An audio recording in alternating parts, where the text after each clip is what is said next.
Yang dirahmati Allah, Jamaah Masjid Baitul Izzah. Sebelum kita mulai kajian, saya mohon keikhlasannya kita berdoa terlebih dahulu, membacakan ta'awud, basmalah, salawat Nabi, dan baca umul kitab suratul Fatihah. Mari kita mulai bersama-sama. A'udzubillahi minasyaitonirrajim. Bismillahirrahmanirrahim. Allahumma sholli ala sayyidina Muhammad wa ala ali sayyidina Muhammad. Bismillahirrahmanirrahim. Alhamdulillahirabbil alamin. Ar-Rahmanirrahim. Maliki yaumiddin. Iyyaka na'budu wa iyyaka nasta'in. Ihdinas siratal mustaqim. Siratal ladzina an'amta 'alaihim ghairil maghdubi 'alaihim waladdallin. Amin ya rabbal alamin. Ya alhamdulillahirabbil alamin, wassalatu wassalamu asrofil anbiya'i wal mursalin sayyidina maulana Muhammadin wa alihi washabihi ajmain, amma ba'du. Baik, Bapak Ibu yang dirahmati Allah, perkenalkan saya dengan Oke Setiawan. Mungkin ini kali pertama saya hadir di sini, Bapak dan Ibu. Dan memang kajian subuh itu jarang saya paling sekarang mulai rutin hari Rabu ya, subuh Rabu. Biasanya kan kalau subuh itu Sabtu dan Minggu ya. Saya mulai rutin di Ukhuwah di Palem sana. Alhamdulillah baru 2 kali pertemuan. Nah, nanti apa yang saya bahas, kita langsung saja, kita akan diskusi ya. Kita langsung mempraktekkan apa-apa yang nanti disampaikan. Karena setinggi apapun ilmunya, kalau tidak dipraktekkan kira-kira percuma atau bermanfaat, Bapak Ibu. Percuma ya. Jadi langkah yang pertama adalah apapun yang kita pelajari itu ujung-ujungnya harus dipraktekkan. Baik. Saya mau tebak dulu Bapak Ibu semua yang hadir di sini ya. Kalau nanti tebakan saya salah silakan protes kepada saya. Betul atau tidak? Bapak Ibu yang hadir di sini itu semua tuh tujuannya cuma satu, yaitu bahagia dunia dan akhirat. Ada yang lain? Baik, jadi tebakan saya betul ya. Jadi siapapun orangnya, Bapak Ibu hadir di sini dengan berbagai macam kegiatannya, berbagai macam profesinya, pasti tujuannya cuma satu, yaitu ingin bahagia dunia dan akhirat. Pertanyaan kedua, ini saya mau tanya jawab dulu biar nggak ngantuk. Pertanyaan kedua, Bapak Ibu sudah bahagia? Di masjid sudah bahagia. Oh, di masjid. Hutang banyak kira-kira bahagia nggak? Nah, penyakit nggak sembuh-sembuh kira-kira bahagia nggak? Nah, berarti pertanyaan saya, berarti sebenarnya bahagia itu sulit atau mudah? Halo? Mudah. Saya ulang, berarti kira-kira bahagia itu sulit atau mudah? Baik, istri cerewet bahagia atau tidak? Loh, makanya ini penyakit belum sembuh kira-kira bahagia nggak? Difitnah orang kira-kira bahagia nggak? Kenapa? Kok kenyataannya? Ini saya kupas ya. Kenapa kenyataannya? Kita tahu semua ingin bahagia. Tetapi ketika menjalani kehidupan, kenapa kadang-kadang bahagia? Kenapa kadang-kadang tidak bahagia? Nah, ini yang mau saya kupas. Apakah memang bahagia itu mudah atau bahagia itu sulit? Ya, sekarang saya akan kupas dasarnya. Kalau memang nanti mudah, tinggal bagaimana caranya. Kalau nanti sulit, ayo kita belajar sampai menjadi mudah. Kan begitu kan? Baik, saya mau bertanya sekarang. Al-Quran itu dari siapa Bapak dan Ibu? Dari Allah. Tujuannya untuk apa? Nah, Al-Quran dari Allah. Untuk siapa? Manusia. Tujuannya untuk apa? Pedoman hidup. Agar apa? Agar hidup kita bahagia. Setuju ini? Jadi Allah tuh ingin kita bahagia atau ingin menderita? Bahagia. Buktinya Allah menurunkan Al-Quran. Yang kedua, Bapak Ibu kalau saya tanya pun, ingin bahagia atau menderita di dalam hidupnya? Manusia pun ingin bahagia. Allah ingin kita bahagia, kita pun ingin bahagia. Logikanya bahagia itu mudah atau sulit? Harusnya mudah. Allah ingin kita bahagia, kita pun ingin bahagia. Harusnya bahagia itu mudah. Terlepas dari permasalahan apapun. Nah, sekarang pertanyaannya, apakah Bapak Ibu di dalam menjalani hidup itu sudah terus bahagia? Atau kadang-kadang bahagia dan kadang-kadang menderita? Kalau menderita, terus fungsinya Al-Quran di mana? Ngerti ini Bapak Ibu ini? Jadi yang benar itu bahagia itu mudah atau sulit? Mudah. Itu yang pertama Pak. Kenapa saya harus kupas seperti ini? Kalau Bapak Ibu dari awal sudah bilang sulit, nanti Bapak Ibu kena hadis Allah sesuai praduga, prasangka hambanya. Sulit, maka itu yang terjadi. Ya, jadi saya kupas ya. Jadi yang benar itu bahagia itu harusnya mudah. Kenapa? Karena Allah menurunkan Al-Quran untuk kita supaya kita menjalani hidup bahagia. Kita pun sebagai manusia pasti ingin bahagia. Logikanya bahagia itu harusnya mudah. Tapi kan Ustadz, masalah saya belum selesai-selesai. Mudah. Tapi kan hutang saya belum lunas. Mudah. Kenapa? Karena yang akan saya kupas nanti caranya. Baik, berarti sekarang pertanyaan saya yang ketiga. Bapak Ibu kalau ingin teh manis, kira-kira apa yang perlu disiapkan? Gula, air, dan teh. Setuju ini ya? Kalau dipakai garam, kira-kira mau diaduk bertahun-tahun pun manis atau asin? Nah, berarti Bapak Ibu harus tahu bahan-bahannya. Kalau ingin membuat teh manis, saya perlu air, gula, dan teh. Berarti ketika Bapak Ibu aduk, perlu nggak dipikirin teh manisnya atau pasti jadi manis? Pasti jadi manis. Selesai ya? Berarti yang perlu kita lakukan adalah kalau kita ingin membuat teh manis, berarti kita harus siapkan bahan-bahannya. Begitu ahlinya Bapak Ibu tadi bilang, siapkan gula, air, dan teh. Di luar kepala semua kan? Baik, sekarang pertanyaan kedua. Kalau Bapak Ibu ingin bahagia, bahan-bahan apa yang harus Bapak Ibu siapkan? Ayo. Nah kan, ini Pak, Bapak Ibu begitu ahlinya menyiapkan bahan-bahan untuk teh manis. Tapi kenapa Bapak Ibu tidak ahli dalam menyiapkan supaya hidup kita bahagia itu apa aja bahan-bahannya? Nah, inilah Pak, inilah Bu. Oke, saya mau nanya nih, teorinya sudah tahu. Misalnya kalau buat teh manis itu saya harus siapkan gula, air, dan teh. Teorinya sudah tahu Pak. Tapi kalau nggak buat-buat, bisa nggak merasakan teh manisnya? Tapi teorinya sudah tahu. Sekarang teori kehidupan. Semua orang tahu Al-Quran. Dipegang, di HP ada. Dibaca iya. Al-Qurannya sudah ada Pak. Tapi kalau nggak praktek-praktek, kira-kira bisa bahagia nggak? Berarti yang terpenting itu setelah tahu teorinya, setelah tahu Al-Qur'annya, yang kedua Bapak Ibu harus praktek. Setelah ada gula, air, dan garamnya, lalu Bapak Ibu harus ngaduk, betul? Sampai merasakan teh manisnya. Setelah tahu bahannya di dalam Al-Qur'an, Bapak Ibu harus praktek sampai menjalannya bahagia. Itu maksudnya Bapak dan Ibu. Jadi setelah tahu ilmunya, Bapak Ibu tuh yang terpenting itu harus mempraktekkan. Coba saya mau nanya, sabar itu sulit atau mudah? Nah, kan bener kan? Mudah diucapkan Pak, sulit ini yang terjadi. Kan bahaya ini. Bapak Ibu hanya tahu ya pokoknya harus sabar, ya pokoknya harus ikhlas. Lah kalau nggak praktek, bisa nggak jadi mudah? Enggak Pak.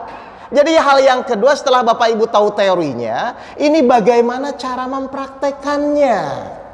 Seperti misalnya mohon maaf ya, saya ingin bisa nyetir mobil. Kalau hanya sekedar belajar teori, pokoknya kuplingnya begini, gasnya begini. Tapi kalau nggak nyetir-nyetir, bisa nggak saya nyetir mobil Pak? Nah sama, Al-Quran itu bahagia, sumber solusi hidup dan lain-lain. Bapak Ibu tahu teorinya semua. Tapi kalau Bapak Ibu nggak praktek, kira-kira bisa bahagia nggak? Enggak. Jadi langkah yang kedua setelah Bapak Ibu teorinya harus apa? Praktek. Kalau air, gula, dan teh diaduk, itu prakteknya. Kalau Bapak Ibu ingin bahagia, berarti prakteknya dengan apa? Al-Quran teorinya betul, prakteknya dengan apa? Nah ini, kenapa nih Bapak Ibu kok bingung kayaknya nih? Baik, kalau gitu saya akan kupas sekarang. Jadi langkah yang kedua, setelah tahu teorinya, Bapak Ibu harus mempraktekkan, betul? Kita semua setuju. Kalau Bapak Ibu mempraktekkan Al-Quran, harusnya hidupnya bahagia. Kenapa saya berani mengatakan itu? Ada yang bisa bantu saya baca Quran terjemahannya saja Pak? Terjemahannya saja. Ya, tolong dibaca. Kalau ada mic satu, mungkin seperti biasa. Tadi saya lupa kemarin nggak ngasih tahu panitia. Silakan surat Al-Baqarah ayat 38. Kita buka dulu. prakteknya apa yang harus pertama Bapak Ibu lakukan? Pertama kali Bapak Ibu lakukan di Al-Baqarah ayat 38. Silakan Pak. Ada mic 2 nggak nih? Kalau ada biar Bapak Ibu bisa mendengarkan ya. Surat Al-Baqarah ayat 38. Karena saya akan kupas semua ayat-ayat Al-Quran untuk dipraktekkan di dalam kehidupan sehari-hari. Ya, sudah saatnya Bapak Ibu, teorinya saya yakin sudah banyak, tinggal prakteknya di dalam menjalani hidup. Surat Al-Baqarah ayat 38. Silahkan Pak. Artinya saja.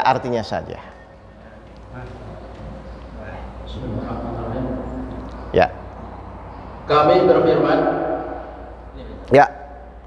berfirman, turunlah kamu semua dari surga. Terus? Lalu jika benar-benar datang petunjukku kepadamu, siapa saja yang mengikuti petunjukku, tidak ada rasa takut yang menimpa mereka, dan mereka pun tidak bersedih hati. Baik, jadi Allah berjanji, barang siapa mengikuti petunjukku, berarti petunjuk kita sekarang Al-Quran ya, maka Allah jamin hidupnya tidak ada rasa takut dan tidak bersedih hati. Jadi yang jamin ini siapa Bapak Ibu?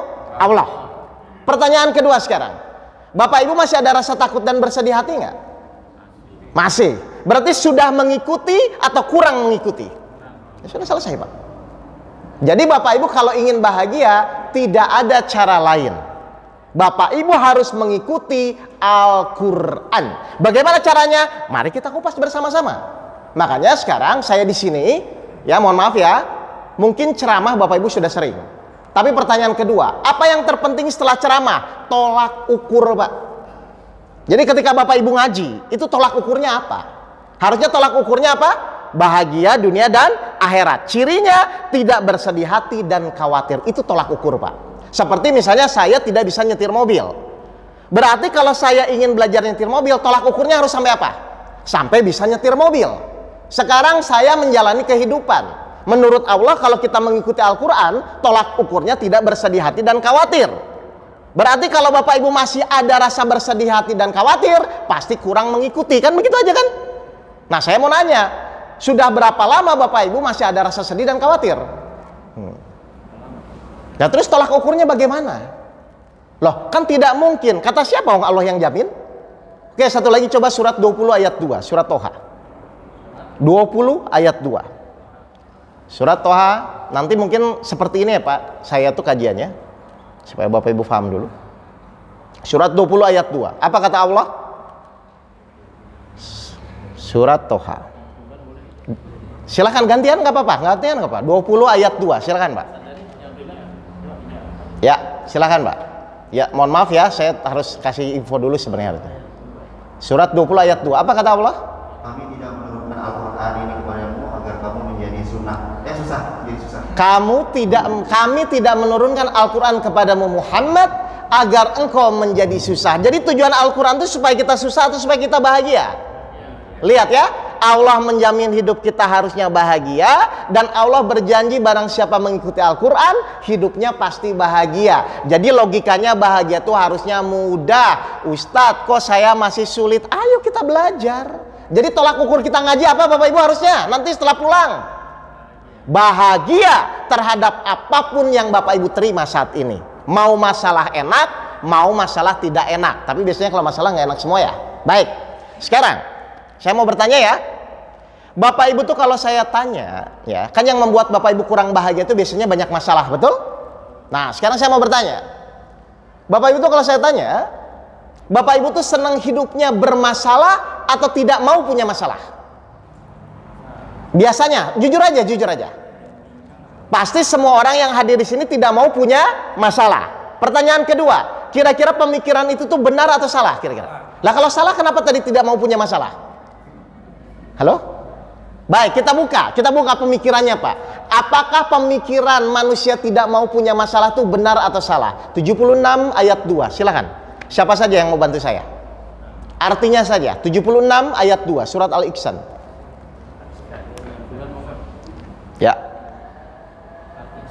Ya, surat Al-Ihsan.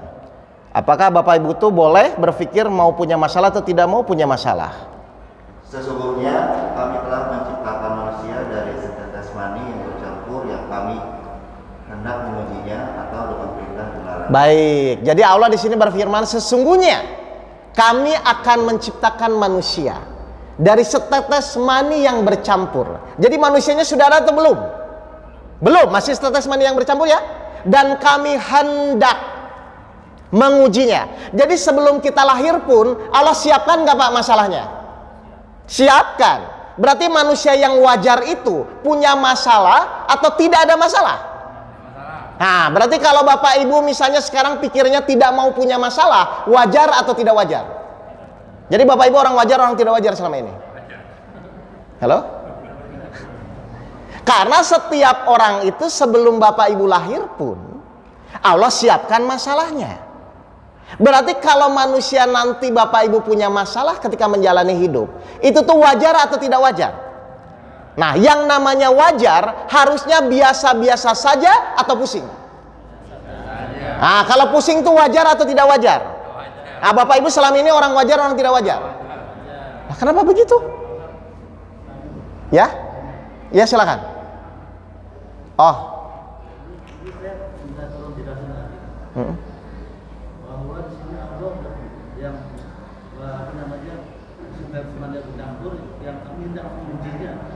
Ya. Betul? Bapak Ibu sekalian, Belum. Nanti Pak, nanti. Belum. Iya. Iya, tapi kan Bapak Ibu merasa bermasalah kan? Bukan. Saya mau nanya, Bapak Ibu tuh sekarang ini jujur aja, misalnya istri cerewet, itu masalah atau anugerah? Jujur aja, udah. Ya enggak, mungkin untuk Bapak tidak masalah, tapi kan untuk yang lain bermasalah kan, Pak? Belum, ini belum, masih ini baru pengenalan, tenang Pak. Tenang. Ini belum, baru nanti 5 poin Bapak akan paham. Oke, saya ulang ya. Jadi ya, tenang. Nah, jadi bermasalah nih sekarang nih. Gak apa-apa. Ya, bagus malah, bagus. Oke, jadi gini ya. Jadi maksud saya itu adalah, saya mengupas ayat itu adalah kesalahan manusia, Pak, yang selama ini berpikirnya tidak mau punya masalah. Bahkan terakhir itu ada ibu-ibu datang kepada saya, Ustadz, amit-amit kalau saya punya masalah. Jadi ini saya ngomong secara umum ya Pak ya. Jadi secara umum itu manusia itu selalu tidak mau punya masalah. Bahkan kalau punya masalah itu dia akan berpikir bagaimana secepatnya masalah itu selesai. Betul nggak ini? Nah, baik, sekarang saya akan jawab pertanyaan Bapak ini dengan kajian lanjutan ini. Baik, pertanyaan kedua berarti tujuan Allah menguji itu untuk apa Bapak dan Ibu? 29 ayat 2, silakan. Tujuan Allah menguji itu untuk apa Bapak Ibu menurut surat Al-Ankabut ayat 2? Itu yang Bapak maksud nih. Silakan. Dan orang-orang yang Pakai mic Pak biar kedengaran yang lain. Silakan. 29 ayat 2, silakan. Dan orang-orang yang beriman dan mengerjakan kebajikan, mereka pasti akan kami masukkan ke 29 Al-Ankabut ayat 2 Pak. Nah, itu kan yang Bapak tanyakan? Baik. Apa 29 ayat 2? Apakah manusia akan dibiarkan saja? Betul Pak? Dengan mengaku beriman, padahal mereka belum diuji. Berarti tujuan Allah memberikan ujian itu untuk apa Bapak Ibu menurut ayat ini? Untuk meningkatkan keimanan. Setuju ini Bapak Ibu ini? Baik, saya mau bertanya. Bapak Ibu jawabnya jujur ya. Lebih baik langsung jawab salah daripada mikir lama salah. Oke? Ntar saya tunggu salah juga. Oke, siap. Apakah manusia mengira bahwa mereka akan dibiarkan hanya dengan mengatakan kami telah beriman dan mereka tidak diuji? Baik, jadi tujuan Allah menguji apa Pak? Untuk meningkatkan keimanan. Setuju ini Bapak Ibu ini? Setuju tidak setuju ayatnya begitu ya? Baik, saya mau bertanya. Bapak Ibu tuh di dalam menjalani hidup ya, ingin imannya meningkat atau menurun? Kalau ingin meningkat butuh apa? masalah. Oke, saya ulang. Bapak Ibu tuh kalau ditanya ingin imannya meningkat atau menurun? Kalau ingin meningkat menurut 29 ayat 2 butuh apa? Masalah, ujian. Berarti namanya orang butuh Pak, pas dikasih itu kira-kira marah-marah atau alhamdulillah? Betul Pak? Hah? Kok? Lah iya, pertanyaan saya. Oke.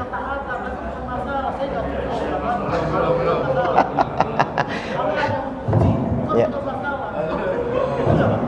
Lah.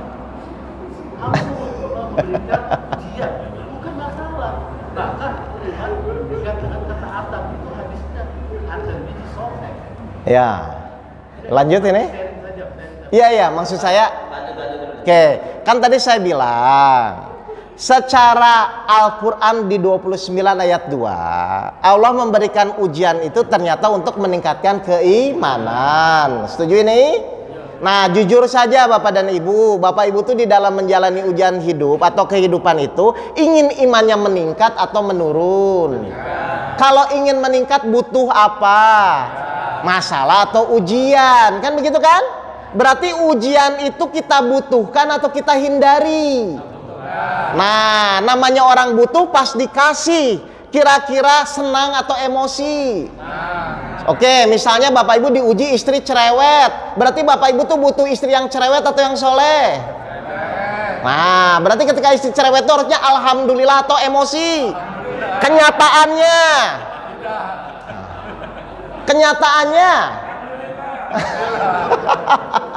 kenapa nggak sesuai? Lah, ntar, tenang, nanti saya kupas. Kenyataannya apa yang terjadi Pak? Ingin meningkat keimanannya, tapi selalu tidak ingin punya masalah, tidak ingin diuji. Ini kan yang salah cara berpikirnya. Dan itu bertahun-tahun di pemikiran Bapak Ibu semua. Orang yang curhat kepada saya rata-rata bilang suaminya masalah, anaknya masalah. Padahal itu sarana untuk meningkatkan keimanan. Berarti harusnya bahagia atau pusing? Kenyataannya? Nah, ini saya mau meluruskan. Jangan-jangan selama ini Bapak Ibu ya baca Al-Quran, belajar Al-Quran, tapi pas prakteknya tidak sama antara teori dan praktek. Itu loh Pak, Bu, maksudnya.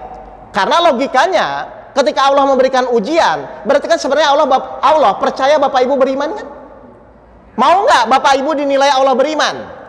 Berarti harus banyak ujian atau tidak ada ujian? Nah, berarti semakin banyak semakin bahagia atau emosi? Kenyataannya?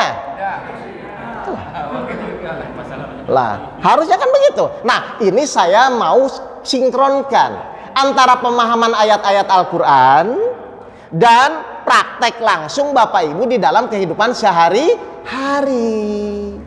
Karena kalau nggak sinkron terus, apa yang terjadi? Bapak Ibu tahu nggak? Kalau Bapak Ibu hanya tahu teorinya tidak praktek, apa kata Allah? 61 ayat 2 dan 3. Silakan. Ini yang saya takutkan tuh ini Bapak Ibu. Jadi Bapak Ibu hanya belajar saja, tapi pas prakteknya akhlaknya nggak ada. 61 ayat 2 dan 3. Silakan. Siapa saja silakan Bapak-bapak kalau mau bantu. Apa kata Allah? Wahai orang-orang yang beriman, apakah kamu mengatakan sesuatu yang tidak kamu kerjakan? Amat besar kebencian di sisi Allah bahwa kamu mengatakan apa-apa yang tidak kamu kerjakan. Nah, Bapak Ibu ngaku beriman sama Allah, dikasih masalah pusing. Kira-kira sesuai nggak dengan ngaku-ngakunya? Nah, itu yang terjadi. Saya takutnya begitu. Ternyata Bapak Ibu hanya belajar, kenyataannya pas diuji marah, emosi, pusing. Ini kan nggak sesuai Pak. Nah, jadi sekarang kita akan mensinkronkan apa yang Al-Quran katakan dengan kehidupan kita yang kita lakukan. Baik, pertanyaan ketiga. Menurut Bapak Ibu, masalah hidup itu atau ujian hidup itu ada yang berat atau tidak? Jujur aja, jujur. Menurut Bapak Ibu, ujian hidup itu ada yang berat atau tidak? Secara umum saja. Ada. Enggak, kalau Bapak pasti tidak ada. Ini yang lain Pak, yang lain. Oke, ya, yang lain. Jadi secara umum ya, pasti Bapak Ibu mengatakan berat. Misalnya mohon maaf, jatuh tempo. Bener gini, sakit nggak sembuh-sembuh. Itu kan merasa berat kan? Nah, kalau Bapak Ibu merasa berat, kita lihat menurut ayat Al-Qur'annya, apakah berat atau tidak. Tinggal nanti kita samakan. Kan begitu kan? Surat Al-Baqarah ayat terakhir 286. Silakan. Tenang, Pak, saya akan kupas semua kok ayatnya. Apa kata Allah? Bapak Ibu sering tuh baca setelah sholat tuh.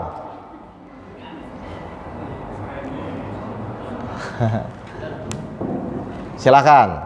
Allah tidak membebani seseorang melainkan sesuai dengan kesanggupannya. Nah, stop dulu. Allah tidak akan membebani seseorang melainkan sesuai dengan kesanggupannya. Sesuai itu apa sesuai? Sesuai itu apa, Pak? Sesuai. Pas. Berarti berat atau tidak? Tidak. Menurut Al-Qur'an sesuai, berarti tidak berat. Menurut perasaan berat. Bapak Ibu tuh ingin mengikuti Al-Qur'an atau mengikuti perasaan? Berarti yang benar itu berat atau sesuai? Nah, kalau sesuai itu berarti Bapak Ibu pasti lulus nggak kalau sesuai? Ya sudah, kalau memang pasti lulus di dalam menjalani ujian, harusnya pusing atau tenang? Awas kalau pusing lagi kalau begitu. Loh kan sesuai katanya. Nah, tinggal bagaimana menjalani ujian itu supaya Bapak Ibu tetap tenang kan? Kan itu aja nanti yang akan kita kupas. Tapi logika yang ketiga adalah, oh, ujian itu sesuai ya. Kalau sesuai itu berarti saya semua orang yang diuji oleh Allah bisa menjalani. Dan Bapak Ibu pasti yakin harusnya selesai, kan begitu kan? Nah, pertanyaan saya kalau gitu masalahnya di mana? Caranya, Pak. Ini yang saya akan kupas ke depannya. Jadi Bapak sabar dulu ya Pak ya. Ini baru mulai Pak. Ngerti ini Bapak Ibu nih? Jadi harusnya kalau memang Bapak Ibu yakin ujian itu sesuai dengan kemampuan hambanya, ya sudah. Berarti semua masalah bisa diterima nggak Pak? Ya sudah kalau bisa diterima. Pertama untuk meningkatkan keimanan. Yang kedua sesuai dengan kemampuan. Jadi harusnya masalahnya di mana? Kan tinggal caranya kan? Baik. Benar atau tidak Bapak dan Ibu bahwa ketika Allah memberikan ujian itu tuh solusinya sudah ada? Saya maunya berarti sudah ada ya? Nah, saya mau bertanya nih, Bapak Ibu ketika ada masalah mikirin apa? Lah kan udah ada, ngapain dipikirin? Nah, aneh kan? Coba 96 ayat 4 dan 5. Jadi awal jangan kaget ya, Bapak Ibu akan diskusi dengan saya. Silakan, 96 ayat 4 dan 5. Yang mengajar 94 ayat 5 dan 6, mohon maaf. 94 ayat 5 dan 6. dan kami tinggikan bagi 94 ayat 5 dan 6. karena sesungguhnya sesudah kesulitan itu ada kemudahan. Dan sesungguhnya sesudah kesulitan itu ada kemudahan. Bersama kesulitan, sesudah kesulitan pasti akan ada kemudahan. Jadi setiap ujian yang Allah berikan kepada kita, kira-kira sudah ada belum Pak solusinya? Atau pasti selesai nggak? Kalau memang Bapak Ibu yakin pasti selesai, harusnya pas menjalani permasalahan hidup itu tenang-tenang saja atau pusing? Boleh pusing?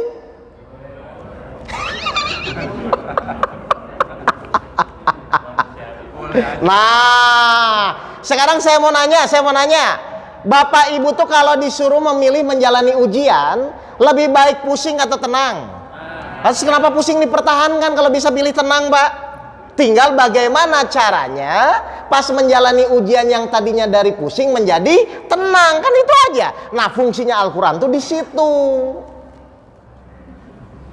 Kan Bapak Ibu tadi saya bilang, saya mau nanya, ingin bahagia kan? Lah kalau ingin bahagia tuh kira-kira tenang atau pusing? Terus kenapa kenyataannya pilih yang pusing? Nah, fungsinya Al-Qur'an tuh di sini, Pak. Jadi mari kita luruskan. Ini kok saya mendapatkan masalah bertahun-tahun, pusing lagi, bingung lagi. Ini pasti ada yang salah nih. Karena harusnya kalau Bapak Ibu menjalani Al-Qur'an dengan benar, tadi janji Allah tidak ada rasa takut dan tidak bersedih hati, Pak. Al-Baqarah ayat 38. Itu kan jaminan Allah, Pak. Terus kenapa saya masih pusing? Ayo belajar bersama sekarang. Bagaimana supaya pas menjalani ujian hidup itu tidak pusing, kan begitu kan? Tapi yang pertama apa? Yakin bahwa ujian sesuai kemampuan. Yakin setelah kesulitan akan ada kemudahan. Kan begitu kan? Baik, yang terakhir. Sesuai pertanyaan Bapak tadi. Sebenarnya tujuan Allah menguji kita itu, ya, supaya kita membuat kita menderita atau harusnya membuat kita bahagia tujuan Allah itu? Nah itu Bapak Ibu tahu. Terus kenapa ketika mendapatkan masalah menderita? Kan salah. 40 ayat, silakan surat An-Nisa ayat 40, surat 4 ayat 40. Apakah Allah punya tujuan untuk membuat kita menderita atau harusnya Allah memang ingin kita bahagia, Pak? Surat An-Nisa ayat 40. Sesungguhnya Allah tidak menganiaya seseorang walaupun sebesar zarah. Zarah itu apa, Pak? Jadi ada nggak niatan Allah untuk membuat kita menderita atau menganiaya kita? Tidak. Berarti Allah Maha baik ya? Baik, terus? Dan jika ada kebajikan sebesar zarah, niscaya Allah akan melipat gandakannya dan memberikan dari sisinya pahala yang besar. Jadi Allah tidak ada niatan untuk menzolimi hambanya. Setuju Bapak ini? Berarti tidak ada niatan Allah untuk membuat kita menderita. Berarti saya mau pertanyaan kedua, masih banyak nggak tapi orang yang merasa menderita? Berarti salahnya sendiri atau salahnya Allah? Salah sendiri. Kenapa merasa menderita?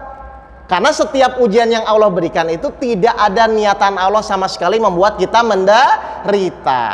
Berarti sekarang tinggal bagaimana caranya ketika kita menjalani ujian hidup itu agar kita tidak menderita. Padahal kenyataannya Bapak Ibu ketika punya masalah biasanya apa? Menderita. Kok nggak sama dengan ayat Al-Qur'annya? Kenapa? Nah ini yang mau dibahas. Baik, saya sampai jam berapa Bapak Ibu? Syuruk ya? Jam 6 ya? Baik, berarti 15 menit lagi ya. Oke. Udah mau masuk? Oh ya udah. Baik, berarti sekarang saya akan kupas bagaimana caranya supaya kita dalam menjalani masalah hidup tidak menderita. Karena goalnya di sini, ya. Kita belajar Al-Qur'an minimal di sini dulu. Nah, wah, Ustadz cuma ngomong doang misalnya. Baik. Tadi di surat 61 ayat 2 dan 3 jelas. Wahai orang-orang yang beriman, kenapa engkau mengatakan sesuatu yang kamu tidak kerjakan? Sesungguhnya itu dibenci oleh Allah. Nah, berarti saya akan mengatakan apa yang sudah saya lakukan, apa yang sudah saya kerjakan di dalam menjalani kehidupan saya. Jadi saya nggak akan cerita contoh orang, saya sendiri saja Bapak Ibu. Ya, baik. Begini, kenapa saya berani mengatakan menyelesaikan masalah itu mudah? Tahun 2005, saya ini seorang pengusaha dulu Bapak Ibu. 2005, 2006, 2007 perusahaan saya meningkat. 2008 awal saya bangkrut total Pak. Ini awalnya Bapak Ibu.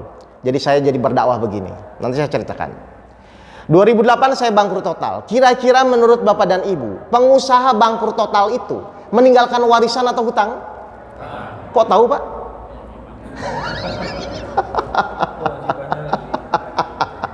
Baik, jadi tahun 2008 saya punya hutang mungkin menurut Bapak Ibu tidak besar, tapi menurut saya berat sekali Pak karena aset tidak ada, sudah habis. Hutang saya 2 miliar ya, dan harus selesai dalam 3 bulan. 3 hari kemudian istri saya minta cerai dari kasus itu. Dan seminggu kemudian saya akan dipenjara karena kasus masalah pajak perusahaan saya. Jadi waktu itu tahun 2008 awal, saya punya hutang 2 miliar, istri saya akan bercerai dan saya akan dipenjara. Kira-kira saya bahagia atau tidak Bapak dan Ibu? Belum. Kan saya belum tahu ilmunya Pak, ini belum tahu. Bahagia. belum. Ini ceritanya saya belum tahu ilmu ini gitu loh Pak. Nah, saya mau bunuh diri malah Pak waktu itu Pak. Jadi gini, ya saya udah nggak kuat karena saya bilang udah aset nggak ada, habis semua Pak. Hutang harus dibayar 2 miliar, istri saya mau bercerai dan membuat saya terpuruk kan akan dipenjara itu Pak. Karena saya masih punya ibu kan satu. Dan kalau saya sampai ibu saya mendengarkan bagaimana? Nah, jadi waktu itu saya belum bahagia ya Pak, belum Pak. Saya belum tahu ilmunya. Nah, namanya manusia, akhirnya saya mulai mencari solusi berkeliling. Mencari guru, mencari ustadz, mencari kiai Bapak Ibu. Jawa Barat, Jawa Tengah, Jawa Timur saya keliling Pak sebulan Pak. Pokoknya saya dengar kiai ini datang, saya datang. Saya dengar kiai ini pesantren ini bagus, saya datang. Saya mencari ilmu yang intinya bagaimana menyelesaikan masalah saya. Dan saya tuh dulu udah berpikir, kan Al-Quran ini sempurna, sumber solusi hidup. Tapi kenapa ketika saya punya masalah, kok nggak sinkron gitu loh Pak? Antara Al-Quran sebagai solusi hidup dengan masalah yang saya hadapi. Padahal saya yakin harusnya ada di dalam Al-Quran. Nah, saya keliling Bapak Ibu sebulan lebih. Alhamdulillah, ternyata masalah saya tidak selesai-selesai. Makin pusing, makin bingung. Akhirnya saya kembali ke Jakarta. Lalu saya bilang kepada Allah, ya Allah, kalau seperti ini saja, ambil saja nyawa saya. Sudah tidak punya uang, istri juga mau cerai dan saya akan dipenjara, Pak. Nah, disinilah Allah menolong saya, Pak. Menunjukkan keajaiban Al-Quran. Lalu waktu itu, pas sudah selesai tahajud itu, tiba-tiba besok paginya ada teman SMA saya yang nggak pernah saya undang. Datang, ceritanya dia mau ngajak main. Yuk kita main yuk. Saya bilang saya nggak bisa, kenapa? Saya punya hutang, Bu, saya ceritakan. Hutang saya 2 miliar, istri saya mau cerai dan saya akan dipenjara. Wah, dia geleng-geleng. Ini terlalu berat. Yuk kita main ke guru saya. Ini awalnya, Pak. Makanya saya baru paham, oh belajar beragama tuh memang harus ada gurunya. Baik. Nah, akhirnya ternyata nggak jauh-jauh, Pak. Guru saya tuh di Depok. Akhirnya saya diajak ke Depok, daerah Depok. Terus saya bertemu guru saya, guru saya yang dulu sampai sekarang membimbing saya. Lalu saya diskusi dengan guru saya, tolong Pak Guru, kenapa Mas? Saya punya masalah, hutang saya 2 miliar, istri saya mau cerai dan saya akan dipenjara. Apa yang harus saya lakukan? Nah, guru saya mengatakan yang tadi dikatakan, bahwa harusnya menyelesaikan masalah itu mudah, harusnya hidup bahagia itu mudah. Saya bingung, Pak. Dalam hati ini orang nggak ngerasain apa ya dalam hati. Tapi karena saya nggak ada pilihan, saya langsung to the point. Mohon maaf Pak Guru, saya bilang, kalau bicara teori, saya sudah kenyang dengan teori. Saya sudah kenyang dengan ceramah. Sekarang kalau memang Pak Guru, menurut Pak Guru menyelesaikan masalah itu mudah, tolong ajarkan saya caranya. Itu awalnya, Pak. Saya tidak minta diceramahi, tapi saya tolong diajarkan caranya, supaya saya pulang ke rumah, saya praktek, masalah saya selesai. Guru saya bilang apa? Baik, saya akan ajarkan caranya, masuk ke silakan praktekkan. Diajarkan caranya Pak hari itu, 1 hari, apa yang terjadi? 2,5 bulan masalah saya selesai. Hutang 2 miliar selesai, istri tidak jadi bercerai, dan saya tidak jadi dipenjara. Makanya saya berani mengatakan menyelesaikan masalah itu mudah dengan Al-Quran. Tinggal bagaimana caranya.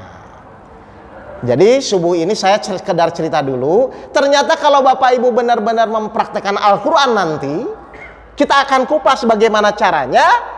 Semua masalah apapun yang kita hadapi harusnya mudah selesainya. Nah, jadi waktu saya bercerita dengan guru saya itu, kan saya tanya, tolong ajarkan saya caranya Pak Guru. Baik. Akhirnya hal yang pertama yang membuat saya berubah Pak waktu itu tahun 2008 itu gini. Jadi guru saya nanya, Mas Oke itu hutang berapa? Saya bilang hutang saya 2 miliar Pak Guru. Kapan harus selesai? Ya kalau dipotong dengan saya kemarin kelilingnya 2 bulan lagi, 2,5 bulan. Menurut Mas Oke mungkin nggak? Nggak bisa Pak. Saya bilang aset tidak ada, nggak bisa ada yang dijual, semua sudah habis. Baik, kata guru saya. Sekarang saya mau ngasih tahu ke Mas Oke, analogi sederhana saja. Apa Pak? Saya bilang. Misalnya saya Antono, guru saya namanya Guru Antono Pak. Misalnya saya Antono hutang 5 juta.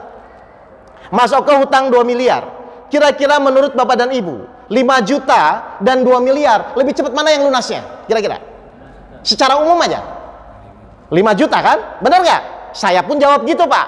Guru saya bilang apa? Salah. Loh, saya bilang salah dari mana? Bapak kan tanya kepada saya, 2 miliar, saya hutang 2 miliar, Pak Guru hutang 5 juta. Terus menurut Mas Oke, mana yang lebih cepat lunas? Saya bilang yang 5 juta. Kenapa? Lebih kecil. Salah. Makanya masalah Mas Oke nggak selesai-selesai.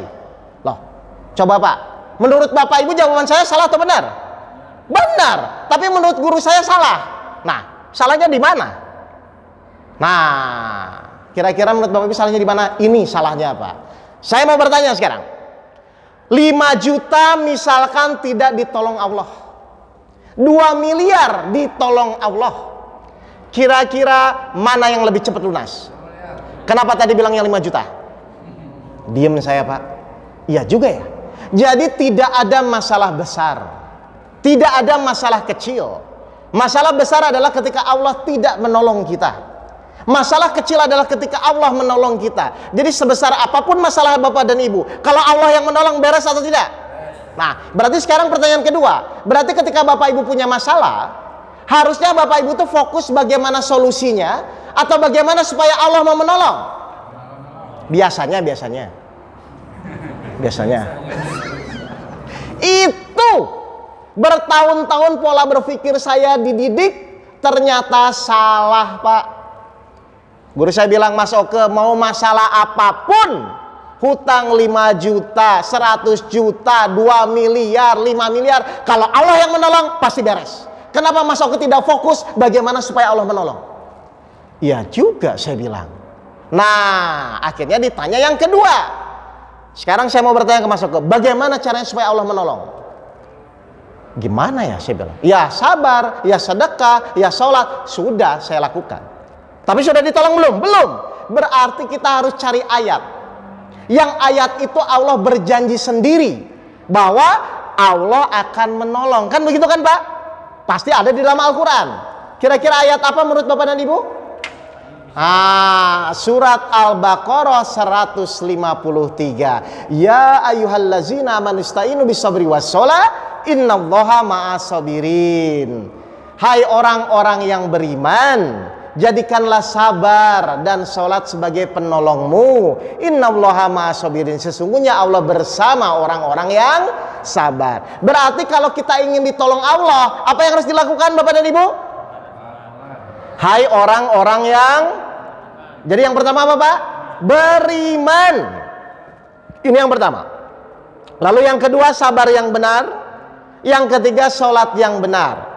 Guru saya nanya, Mas Oke percaya nggak kalau imannya benar, sabarnya benar, sholatnya benar, pasti ditolong Allah? Bapak Ibu percaya? Nah, percaya tidak percaya ayatnya seperti itu. Yang kedua, Allah pasti maha menepati janjinya. Berarti sekarang akan kita kupas bagaimana iman yang benar, bagaimana sabar yang benar, bagaimana sholat yang benar, agar Allah mau menolong masalah kita. Nah ini yang saya praktekkan kepada jamaah-jamaah saya Pak. Sakit kanker leukemia, sebulan lagi divonis dokter meninggal. Praktek iman sabar sholat yang benar, sebulan kemudian sembuh total. Teman saya sakit kanker hati, sudah divonis 9 bulan lagi meninggal. Praktek iman sabar sholat yang benar, besoknya tiba-tiba sembuh. Begitu mudahnya bagi Allah. Karena Allah punya jurus yang namanya apa? Kun fayakun. Surat 36 ayat 82. Baik kalau gitu Pak Guru. Nah, terus guru saya nanya lagi. Coba saya mau bertanya Mas Oke. Mas Oke sudah beriman? Insya Allah Pak Guru. Dari kecil saya sudah Islam, saya bilang. Sudah sabar? Kalau nggak sabar saya bunuh diri Pak, saya bilang. Nah, sudah sholat? Apalagi sholat saya bilang tahajud 11, duha 12, rawatib 12. Saya lakukan Pak, uang kepepet. Nah kan manusia kepepet apapun kan Pak? Guru saya simpel. Terus sudah ditolong? Belum. Berarti iman sabar sholat saya yang belum benar atau ayat yang salah? Iman sabar sholat saya yang belum benar Pak. Akhirnya seharian waktu itu guru saya ngajarin iman yang benar, sabar yang benar, sholat yang benar. 2,5 bulan selesai masalah saya. Akhirnya jamaah saya mempraktekkan iman, sabar, sholat yang benar. Tiba-tiba sakitnya sembuh total. Tinggal berarti yang akan dikupas bagaimana iman yang benar, bagaimana sabar yang benar, bagaimana sholat yang benar. Kalau waktunya cukup. Nah ya kan? Kan mau syuruk ini bentar lagi. Gimana nih? Jelas ya Pak Ahmad ya? Makanya memang saya waktunya memang kalau di Ukwa 2 jam lah biasa. Tapi kan kalau ini nggak apa-apa. Ini permulaan saja. Baik, sekarang saya mau bertanya nih. Bapak Ibu sudah beriman? Insya Allah, benar ya? Nah, merasa atau menurut Al-Quran? Merasa. Nah, mari kita lihat surat 10, 62, 63. Cirinya orang beriman. Cirinya orang beriman. Saya takutnya kayak saya, merasa ternyata pas dibenturkan Al-Quran nggak sama Pak. 10, 62, 63. Ya. 62, 63. Ingatlah, sesungguhnya wali-wali Allah itu tidak ada kekhawatiran terhadap mereka dan tidak pula mereka bersedih hati. Ingatlah wali-wali Allah itu tidak ada kekhawatiran dan mereka tidak bersedih hati Pak. Siapa wali-wali Allah itu 63-nya? Silakan. Yaitu orang-orang yang beriman dan takwa. Jadi orang beriman itu cirinya apa? Tidak ada rasa takut dan tidak ada rasa khawatir. Bapak Ibu masih ada rasa takut dan khawatir nggak? Berarti sudah beriman atau kurang beriman? Kenapa tadi bilang sudah? Merasa. Oke, yang kedua. Bapak Ibu sudah sholat? Benar? Sudah sholat atau merasa? Nah, udah ragu-ragu nih sekarang nih. Surat 70, 19 sampai 22. Cirinya orang sholat. Silakan. Surat 70, 19 sampai 22. Saya takutnya merasa juga nih. Sesungguhnya manusia diciptakan bersifat keluh kesah lagi pikir. Nah, benar gak ini Bapak Ibu? Berkeluh kesah ya? Manusiawi atau tidak manusiawi? Baik, mari kita lihat. Terus? Apabila ia ditimpa kesusahan, ia berkeluh kesah. Terus? Dan apabila ia mendapat kebaikan, ia amat pikir. Terus? Kecuali orang-orang yang mengerjakan sholat. Orang sholat tuh mengeluh nggak menurut Al-Quran? Bapak Ibu masih mengeluh nggak? Sudah sholat atau merasa sholat? Bebas, silahkan. Saya langsung diem Pak. Guru saya bilang gitu. Waduh, saya bilang berarti saya merasa terus. Ya kalau memang benar kan menurut Al-Quran harusnya ditolong. Baik, yang terakhir. Bapak Ibu sudah sabar? Nah, ini ragu-ragu nih sekarang. Sudah atau belum? Atau merasa? 8 ayat 46. Mari kita lihat cirinya orang sabar. Surat 8 ayat 46. Oke. Dan taatlah kepada Allah dan Rasulnya. Dan Terus? janganlah kamu berbantah-bantahan yang menyebabkan kamu menjadi gentar dan hilang kekuatanmu, dan bersabarlah. Sesungguhnya Allah beserta orang-orang yang sabar. Innallaha ma'asabirin. Sesungguhnya Allah bersama beserta orang-orang yang sabar. Kalau Bapak Ibu bersama Allah, masalah beres nggak Pak? Tapi syaratnya harus apa? Berarti kalau sekarang masalah Bapak Ibu belum beres-beres, sudah sabar atau belum? Berarti pasti masih merasa. Berarti nanti saya akan kupas bagaimana iman yang benar, bagaimana sabar yang benar, bagaimana sholat yang benar. Pulang Bapak Ibu praktek, buktikan masalah apapun harusnya selesai atas izin Allah dengan pertolongannya. Ini pembukaannya supaya Bapak Ibu paham dulu. Jadi hidup itu tidak seberat yang Bapak Ibu pikirkan. Karena kalau Bapak Ibu menderita, fungsinya Al-Quran apa kalau begitu? Jadi harusnya hidup yang benar itu bahagia atau menderita? Bahagia. Berarti meskipun istri cerewet, hutang banyak, harusnya tetap bahagia atau menderita? Nah, nanti saya kupas caranya kalau ada kesempatan lagi. Hah? Terserah. Maksudnya membahas sekarang aja, membahas supaya istri nggak cerewet. Oh. Enggak, kemarin kan saya dipesenin Pak Ahmad, Ustadz di sini sampai suruh. Oh ya udah gitu loh. Saya sih ngikutin aturan aja. Lah ini memang kan kajian saya Pak, 5 tahun, 6 tahun belum nggak selesai Pak. Ini kan baru dasar Pak. Jadi memang panjang Pak kajian saya Pak. Tenang aja. Berseri. Saya di Ukhuwah aja sekarang baru mulai kedua dan itu masih panjang sekali. Ya, tenang aja Pak. Insya Allah nanti kalau saya ada waktu lagi, pokoknya Bapak Ibu ini akan berseri. Jadi yang pertama biasanya saya akan ajarkan iman, sabar, sholat. Nanti seri yang kedua adalah ikhlas, tawakal, bersyukur. Prasangka baik, waspada, zikir, perbuatan. Itu awal. Terus yang kedua baru kita masuk materi mengenal Allah. Yang ketiga kita masuk materi bahagia dunia dan akhirat. Yang keempat beriman kepada Al-Quran. Terus panjang, nggak akan selesai Pak, insya Allah. Jadi tenang saja ya. Tapi harusnya Bapak Ibu minimal di 2 kajian atau 3 kajian, minimal pas menjalani masalah sudah tenang. Harusnya begitu. Karena yang nanti akan kupas semua adalah caranya Pak. Bukan lagi karena menurut saya semua orang udah tahu sholat, semua orang udah tahu beriman, semua orang sudah tahu sabar. Tapi apakah sudah tahu cara prakteknya? Nah ini yang terpenting. Coba saya mau nanya, kira-kira menurut Bapak Ibu sabar itu sulit atau mudah secara umum? Secara umum sulit dong, bilang ada sabar ada batasnya, betul nggak? Mari kita lihat apakah sulit atau mudah. 18 ayat 68. Silakan Pak. Saya buka Al-Qur'annya saja. Apakah menurut Bapak Ibu sulit, tapi apakah menurut Al-Qur'an mudah? Surat 18 Al-Kahfi ayat 68. Apa kata Allah? 18 ayat 68. Dan bagaimana kamu dapat sabar atas sesuatu yang kamu belum mempunyai pengetahuan yang cukup? Sabar itu sulit bagi siapa Pak? yang tidak tahu caranya. Berarti akan mudah kalau nanti saya ajarkan caranya. Nah, nanti yang akan saya kupas adalah caranya dari orang yang tidak sabar menjadi sabar. Caranya dari orang yang sholat pikirannya jalan-jalan menjadi fokus. Caranya yang tadinya kurang beriman menjadi yakin. Kenapa harus diajarkan caranya? Kan tadi saya udah bilang, ilmu itu untuk dipraktekkan. Menghasilkan apa? Bahagia dunia dan akhirat. Jadi nanti kalau ketemu saya lagi, saya akan kupas semua caranya. Kalau teorinya Bapak Ibu saya yakin paham. Cuman pas dipraktekkan belum tentu paham. Seperti gini, kalau saya ingin buat teh manis, Bapak Ibu bisa buat? Bisa. Pertanyaan kedua, apakah rasanya sama? Beda. Tapi kalau saya standarisasi, misalnya gulanya 100 gram, airnya 70 derajat, tehnya teh sosro misalnya, kira-kira jadi sama nggak rasanya? Nah, Al-Quran itu menstandarisasi itu, Pak.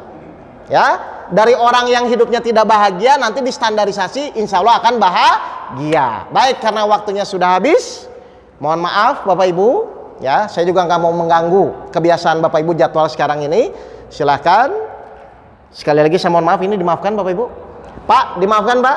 Nah, jadi ini baru awal ya Pak ya, baru awal, tenang. Sampai ketemu lagi dengan saya nanti di kajian berikutnya. Ya.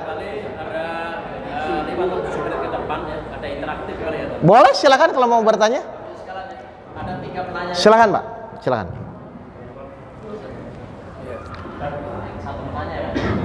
Ya. Waalaikumsalam warahmatullahi wabarakatuh. Satu, ya selalu kalau kita kaitkan juga sama yang sinkronisasi. Ya. Bahasa sinkronisasi. Ya. Saya selalu mempertanyakan yang sama Pak. Oh, iya. Misalnya, "Waman yattaqillah Ya, barang seluruh, betul. Ya. Ah. Nah, ini kaitan ketika kita memberdayakan ekonomi, Ya, kan? betul. Berupaya secara ekonomi harusnya kalau sudah takwa, Allah akan berikan jalan keluar Betul. terhadap ekonomi Betul. kita. Betul. Tapi pada kenyataannya, nah ini belum Ya, betul. sampai ke situ. Oke. Nah, kira-kira ini ada sesuatu yang Betul. kurang berarti. Betul. Gini, bagus pertanyaannya benar, Bapak benar. Dan saya mungkin akan bertemu Bapak panjang nih, karena saya harus punya kewajiban untuk menyampaikan ini. Gini, misalnya saya ingin belajar nyetir mobil Pak. Terus Bapak Ibu cuma bilang, ya udah nih pokoknya pakai aja kuncinya. Bisa nggak Pak? Kalau saya ingin belajar nyetir mobil, kalau saya cuma dikasih kunci pakai aja, kira-kira saya bisa nyetir mobil nggak Pak? Nabrak-nabrak gitu. Saya pengen nyetir mobil, terus Bapak Ibu cuma bilang ya udah pakai aja. Ini kuncinya, bisa nggak? Nggak bisa dong Pak, harus diapakan? Ajarkan caranya. Bapak bilang surat 65 ayat 2, barang siapa bertakwa kepada Allah, niscaya Allah memberikan jalan keluar. Kalau Bapak Ibu hanya tahu takwanya tapi tidak diajarkan caranya, kira-kira bisa mendapatkan jalan keluar nggak? Ya tidak Pak. Allah mencukupkan rezeki orang-orang yang bertawakal. Kalau tidak diajarkan caranya, ya tidak juga Pak. Bagaimana caranya? Saya bukan orang bertakwa ingin jadi bertakwa. Bagaimana caranya? Saya bukan orang tawakal ini jadi tawakal. Jadi yang terpenting setelah Bapak Ibu tahu teorinya, kita harus mengajarkan metodologi atau caranya Pak. Nah, ini ada namanya 7 ilmu penjernih hati yang nanti saya jelaskan. Caranya sabar, caranya sholat, caranya tawakal, caranya ikhlas, caranya bersyukur, caranya berprasangka baik, dan caranya zikir perbuatan. Lalu caranya bertakwa. Itu semua ada caranya Pak. Mudah-mudahan kita bisa bertemu lagi. Jelas ya Pak ya? Baik. Baik, ada pertanyaan lagi? Jadi ini saya akan ajarkan caranya. Ya, silakan.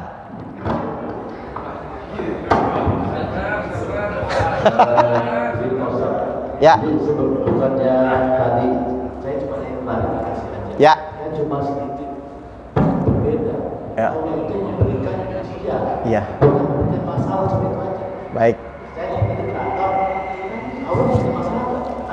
Baik. Saya cuma bilang bahwa Allah memberikan ujian. Bagus. Bagaimana tadi? Baik. Caranya. Ya. Gimana naik? Kayak apa? Baik. Gitu aja sih. Baik, bagus. Saya mau nanya.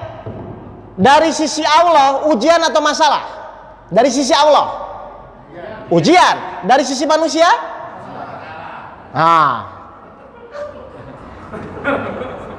Dari sisi Allah memang ujian, Pak. Tapi dari sisi manusia kadang-kadang menganggap masalah. Nah, ini yang maksud saya, nanti saya sinkronkan. Apakah memang itu masalah atau sarana untuk meningkatkan keimanan? Pola berpikir ini yang akan dirubah nanti.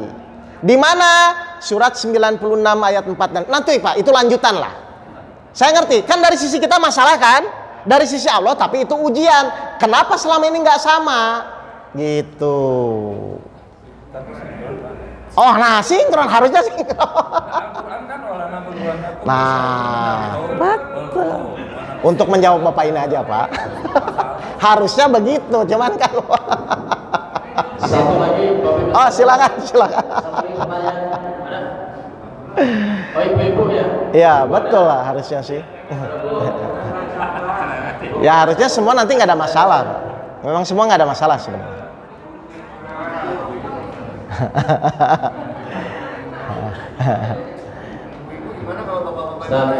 Ustaz, ibu-ibu cuma pesan gini, kalau ini dong, kalau contohnya jangan istri ceraikan dong, jadi marah sih. Oh iya, nanti saya rubah lah. Mertua cerewet aja ya. Enggak. Bukan, sekarang gini saya mau nanya ya. Bapak Ibu tuh kalau nanti punya pasangan tidak sesuai dengan yang diinginkan, kira-kira Bapak Ibu tuh merasa bermasalah atau tidak bermasalah? Biasanya. Misalnya Bapak Ibu ingin istrinya tuh misalnya nggak kerja misalnya, tapi istrinya maksa kerja. Atau misalnya Ibu tuh ingin suaminya nggak ngerokok, tapi tetap ngerokok. Kira-kira kalau seperti itu masalah atau bukan secara umum? Masalah ya? Oke, sekarang saya kunci nih. Saya kunci, istri cerewet itu secara umum masalah atau tidak? Masalah. Pertanyaan kedua, kalau bisa menerima? Nah berarti masalah itu karena istri cerewetnya atau karena kita tidak bisa menerima? Ya sudah, kita belajar bagaimana caranya mudah menerima. Ke pertemuan berikutnya saya akan ajarkan. Lah kan ini waktunya habis ini. Lah kan simpel ini. Ayo. Lah kan Bapak Ibu sebenarnya salahnya istri cerewet, Bapak Ibu anggap masalah. Kalau kita bisa menerima ya kan ada masalah. Kenapa kita tidak belajar bagaimana supaya mudah menerima? Cuma kadang melihat kondisinya. Lah iya. Nah kadang itu yang kalau bahasa Al-Qurannya itu ya hawa nafsu. Betul. Baik. Bagus. Mohon maaf dengan Pak siapa? Saya mau ingat. Pak Ahmad Dhani ya. Bagus. Pak Ahmad Dhani bilang hawa nafsu itu sebenarnya pelajaran lanjutan. Kita buka surat 12 ayat 53. Nggak apa-apa. Memang harus begitu, Pak. Pada posisi Betul. stabil kita Paham. Paham. pada posisi Ya. tidak stabil. Berarti Bapak perlu caranya aja kan? Nah itu nanti. Coba 12 ayat 53. Dan aku tidak membebaskan diriku dari kesalahan karena sesungguhnya nafsu itu selalu menyuruh kepada kejahatan, kecuali nafsu yang diberi rahmat oleh Tuhanku. Oke. Bapak Ibu tuh ingin nafsunya yang mendorong kejahatan atau yang diberi rahmat, Pak? Berarti ada proses pembelajaran nggak di sana? Nanti saya kupas semua. Tenang. Sabar, sabar. Ya. Ya, saya akan kupas semua. Ingat kata-kata saya akan buktikan. Satu, minimal Bapak Ibu nanti pikiran pas sholat tidak jalan-jalan. Itu janji saya. Yang kedua, minimal Bapak Ibu akan jadi mudah menerima. Itu janji saya. Yang ketiga, minimal Bapak Ibu akan nanti bahagia ketika menjalani hidup Bapak Ibu. Karena itu tolak ukur di dalam kita menjalani Al-Quran. Akhirnya apa? Antara ayat-ayat Al-Quran dan akhlak kita itu sama. Baik, itu aja mungkin Pak Ahmad. Baik, Bapak Ibu terima kasih. Mohon maaf kalau ada kata-kata saya menyinggung atau terserah. Alhamdulillah Bapak Ibu sekalian, ini beliau bisa hadir di tempat kita yang lain. Bahkan ini ada jamaah juga yang dari bandara. Jamaah itu hadir di sini, Bu. Jamaah sudah sampai di sini. Iya, Satu keluarga sama pertemuan kita. Masya Allah. Jadi kalau hari ini kita kan bisa memanfaatkan waktunya sayang sekali. Jadi mudah-mudahan Allah Subhanahu Wa Taala nextnya menakdirkan untuk bisa ketemu lagi dan mudah-mudahan satu ke beserta keluarga saja sehat walafiat untuk memudahkan urusan-urusan dan lancarkan rezekinya. Amin. Dan perlu diketahui Bapak Ibu sekalian, Ustaz ini dengan waktu yang luar biasa, beliau jadi mohon maaf tidak mau manisha, tidak menerima manisha. Jadi beliau dengan alhamdulillah hari ini ada di sini, beliau nggak mau dibayar. Masya Allah. Mudah-mudahan kita hanya bisa memberikan apa itu ya doa sehat walafiat. Dan informasi hari ini pun nanti akan dilanjut di Jakarta. Beliau jam 12 harus sampai di Jakarta, ada acara lagi. Mudah-mudahan Allah SWT memberikan kelancaran atas segala agenda beliau. Terima kasih sekali lagi Ustaz Toke. Mudah-mudahan next bisa ada keluasan waktu untuk bisa kita jaga kembali. Terima kasih kebanyakan Ustaz. Ya, silakan.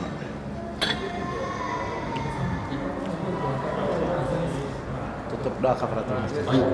Baik, kalau gitu Bapak Ibu sekalian, sama-sama kita tutup dengan alhamdulillahirabbil alamin dan doa kafaratul masjid.